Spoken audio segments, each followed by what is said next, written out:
방콕은 뜨거운 햇살, 다양한 볼거리, 호텔과 쇼핑, 향신료 가득한 음식들, 저렴한 물가 등 여러가지 매력을 품은 배낭여행자들의 성지죠. 동남아시아 여행의 최대 관문이라고도 할 수 있는데요. 이곳에 새로운 변화가 나타났습니다.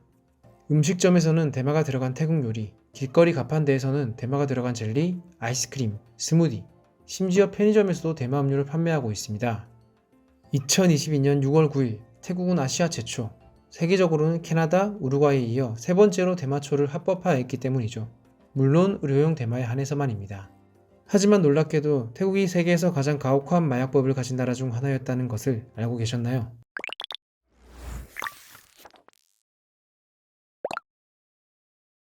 2001년 2월 9일 태국의 23대 총리로 취임한 경찰 출신의 탁신 친나와 총리는 2003년 태국, 라오스, 미얀마 접경지인 골든 트라이앵글을 중심으로 발생하는 마약을 대취하기 위해 마약과의 전쟁을 벌였으며 직후 단 3개월 동안에 약 2,500명의 마약 사범이 사망했습니다.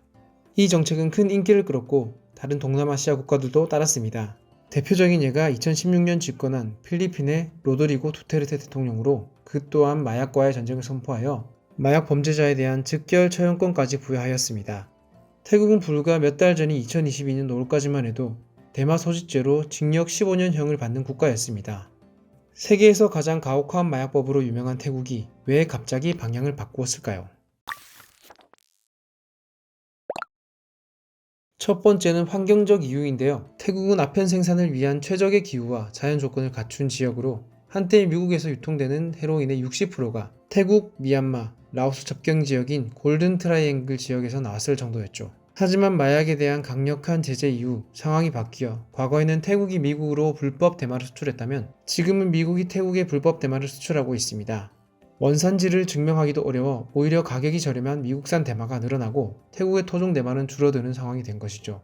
1년 내내 열대 기후인 태국은 여전히 대마를 심기 좋은 환경으로 양질의 대마 재배가 가능할 뿐만 아니라 낮은 임금을 이용하여 국제시장에서의 경쟁력을 높일 수 있는 환경이 보장된 것이죠. 또한 높은 관광업 의존도와 코로나로 인한 영향도 있는데요.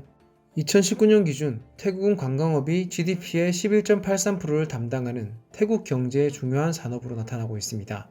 하지만 코로나 이후인 2020년은 3%대로 크게 하락했음을 보실 수 있습니다. 또한 2019년 4분기에만 1천만 명이 넘었던 관광객이 코로나 이후에는 1천 명도 안 되었으며 최근 들어 회복하였음에도 2022년 1분기에는 50만 명 정도의 관광객들만이 태국을 방문했습니다. 코로나 이전의 20분의 1도 안 되는 수치이죠. 의료용 대마를 활용한 치료 및 치료 목적 여행 입국자가 늘어나는 것이 관광 산업 회복에 도움이 된다는 측면에서 코로나 회복기라는 시기적 환경도 대마 합법화에 영향을 주었습니다.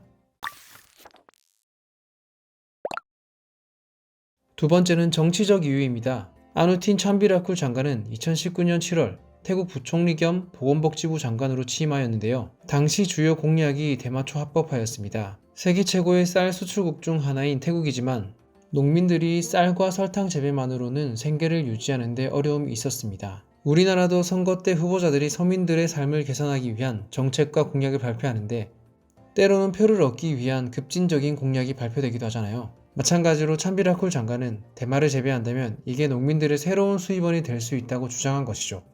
이 공약이 빈곤층과 농민들의 마음을 움직인 것입니다. 당선 후 결국 합법화를 이뤄낸 것이죠. 참비라쿨 장관은 무려 100만 그루의 대마초를 가정에 나누어 주었고 대마 재배로 새로운 수입 창출을 꿈꾸는 사람들은 환호했습니다. 세 번째는 경제적 요인인데요. 먼저 시민들의 입장에서 봅시다. 이 정책을 추진했던 참비라쿨 장관의 제안에 따르면 각 가정에서는 6그루의 대마를 재배할 수 있습니다. 그리고 한 그루에서 나오는 대마를 정부에 약 2,225달러에 판매할 수 있다고 합니다. 6그루를 모두 팔면 13,350달러를 벌 수 있는데 태국의 평균 월급이 약 680달러, 하나로 약 95만원 정도라는 것을 감안하면 큰 이익이라 볼 수 있겠죠. 또한 대마는 과거 태국에서 민간요법의 식물약초로 쓰이기도 했고 실제로도 진정 성분이 있어 일부 국가에서는 암 환자들의 구토 증세를 완화시키는 데 쓰이기도 하죠. 비싼 의약품을 사기 어려운 저소득층 시민들은 대마를 사용하여 의료적 혜택을 볼 수도 있겠죠.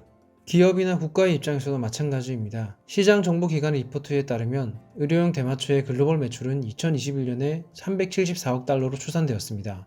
이 시장이 2024년에는 626억 달러까지 올라갈 것으로 예상하고 있으며 이 중 아시아는 107억 달러가 될 것으로 보고 있습니다. 이미 태국 내 대마 합법화 추진 관련 인사들은 합법화 후 3년 내 100억 달러 이상의 경제적 이익을 얻을 것으로 기대하고 대기업들은 대마를 활용한 사업 방안을 찾고 있습니다. 태국은 2000년대 초 마약과의 전쟁을 동남아 지역에서 선도적으로 시행했었는데 20년이 지난 2022년에는 대마 합법화를 선도적으로 시행하여 앞으로 커질 동남아 대마 시장을 선점하고자 하는 의도인 것이죠. 마지막은 과밀한 교도소 상황입니다. 태국 정부의 표면적 목표는 경제적 부분이지만 숨은 의도는 이 부분이라고 보는 의견도 많습니다. 마약과의 전쟁을 선포한 이후 많은 마약 사범들이 교도소에 재수하게 되었습니다. 매년 그 인원은 늘어나고 있고 2020년 기준 약 36만 명 중 약 28만 5천 명 정도가 마약 사범이며 이는 동남아 국가에서 가장 많은 수감자입니다. 비율적으로 보아도 전체 수감자의 80% 이상입니다. 이렇게 늘어나는 마약 재수자들로 인하여 2021년 11월 기준 태국 교도소의 공식 수용 인원은 11만 명인 것에 반해 실제 수용 인원은 28만 5,572명으로 수용 인원 대비 260% 정도로 과도하게 많은 인원이 교도소에 수감되어 있다는 수치를 보이고 있었습니다. 이런 결과로 태국은 교도소 운영에 막대한 비용뿐만 아니라 열악한 교도소 환경에 따른 국제사회의 비난이라는 상황에까지 직면하였습니다. 이런 상황에서 변화를 주기 위해 수감자와 양형을 줄이고 처벌보다는 치료, 개인과 사회의 건강성을 높이는 쪽으로 정부의 메시지가 점차 바뀌어갔고 결과적으로 이번에 합법화까지 이루어진 것입니다. 실제로 이번 합법화 이후 대마초 관련 마약 사범 약 4,000명 이상이 석방될 것으로 보이며 앞으로도 마약 사범들의 수감률과 수감기간은 낮아지겠죠. 앞서 말한 4가지 이유를 중심으로 하여 태국은 대마를 합법화했습니다. 의료용으로만 사용이 가능하고 음식이나 음료에 들어가는 경우 대마의 주요 성분인 THC가 0.2% 미만인 것만 허용하는 것으로 제한하고 있습니다.